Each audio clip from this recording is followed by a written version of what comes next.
Inuulit ko sa mga ngayon palang nanonood, ang type 1 diabetes, type 2 diabetes, at ang pre-diabetes ay lahat ay mga halimbawa ng diabetes.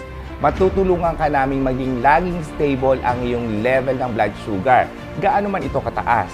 Nandito kami ngayon upang ibahagi ang mga sikreto at mabisang pang-stabilize ng blood sugar pagkatapos makaramdam ng mga komplikasyon tulad ng mga pamamanhid sa kamay at paa, cramps, malabong paningin, weak kidney, nocturia, madalas sa pag-ihi at patuloy na pagbaba ng timbang.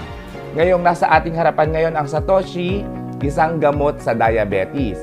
Ang Satoshi ay ang tanging effervescent tablet na naglalaman ng eksklusibong ingredients, corosolic, na may parehong epekto ng halagang 100% ng insulin at gumagamit ng unang nano-microtechnology ng Japan upang makatulong na mapababa ang asuka sa dugo ng 10 beses mas mabilis kaysa traditional na produkto at para sa mas mahabang panahon.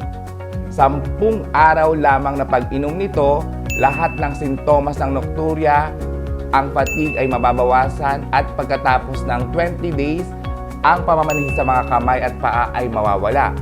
At after 40 days, ang iyong blood sugar ay mababa sa 6 na puntos dahil sa Satoshi.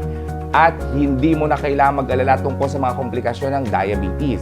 To buy the product, please call the hotline number immediately or access the link provided below the article.